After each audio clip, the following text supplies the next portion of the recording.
Всім привіт! Сьогодні у нас на відеоогляді третя рука для пайки. Ті, хто займається ремонтом електроприладів, знають, що буває така ситуація, що, наприклад, маємо якусь платку, туди припаяти потрібно якусь детальку або, скажімо, там проводочок. А для цього нам потрібно тримати і сам проводок, паяльник, і саму платку тримати вже нічим. Тому що в нас руки зайняті, а тим паче, що на сучасних платах дуже багато дрібних деталей. Для цього нам потрібно ще й буде збільшуване скло. А тримати збільшуване скло, паяльник і детальку, яку потрібно паяти, саме розумієте, що дві руки для цього замало. Саме для таких випадків і потрібна третя рука. У мене на відеоогляді модель третьої руки.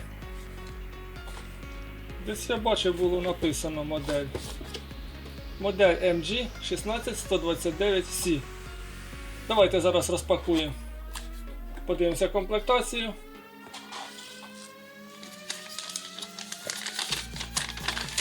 Перша – це інструкція на китайській мові і на англійській. Далі у нас йде блок живлення 5 вольт 100 мА. Він потрібний для живлення LED підсвітки.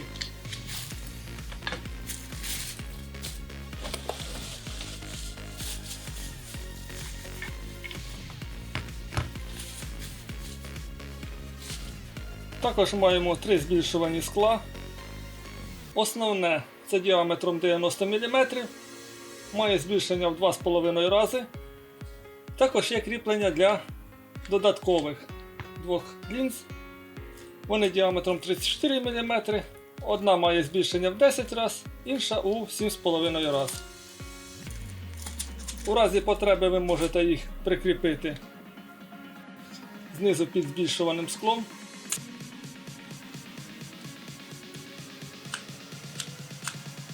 Це додаткове кріплення можна зняти і саму лінзу прикріпити без цього додаткового кріплення.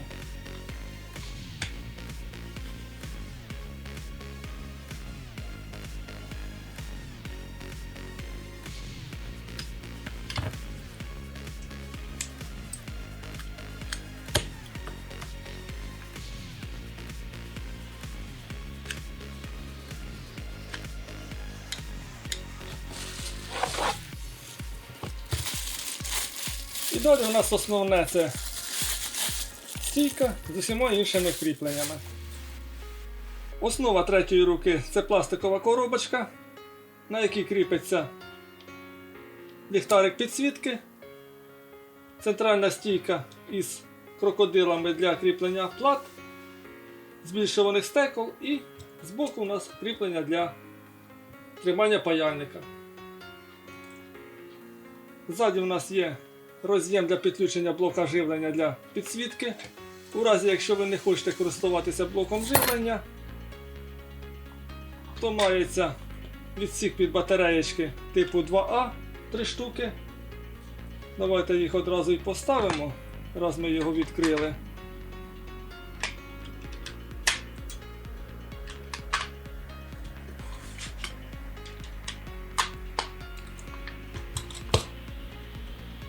Підсвітка виконана на 5 світодіодиках.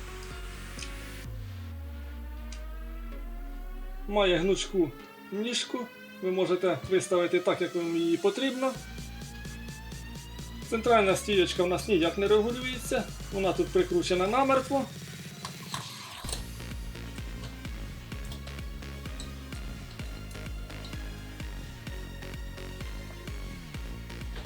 Кріплення для плат можна регулювати в будь-якому положенні, як по висоті, по кутах нахилу і за розміром вашої печатної плати, яку ви будете паяти.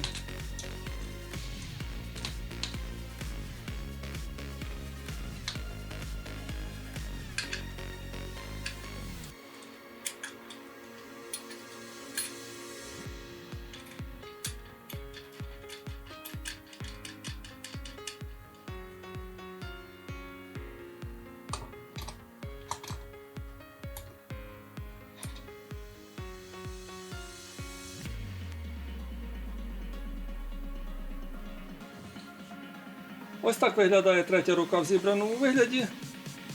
Все регулюється так, як вам потрібно. Ви зможете з легкістю закріпити любу плату абсолютно любого розміру.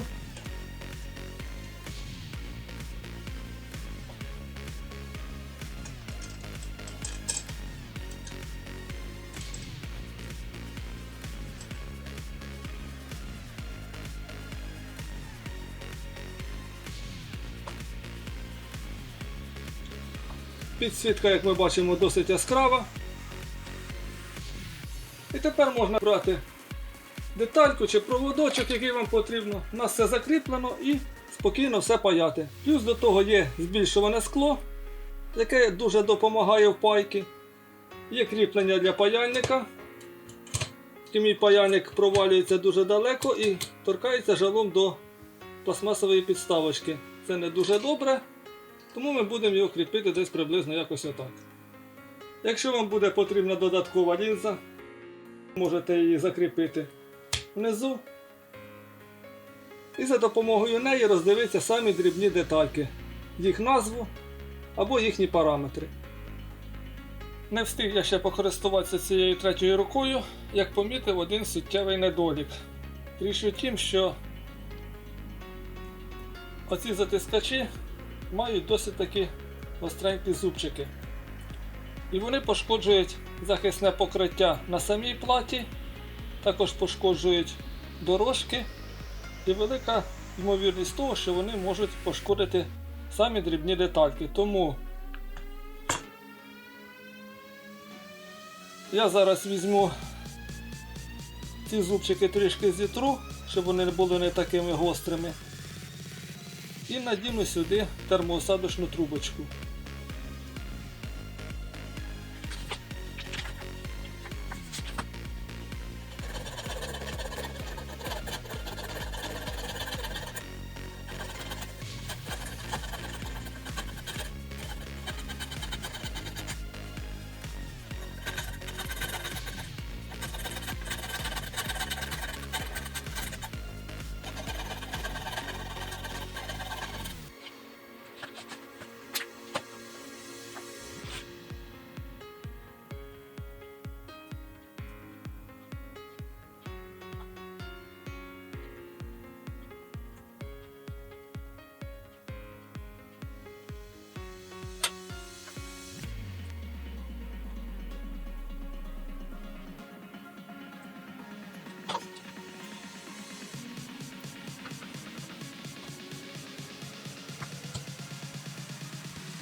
Ну що ж, захисні термоосадочні трубочки надіті.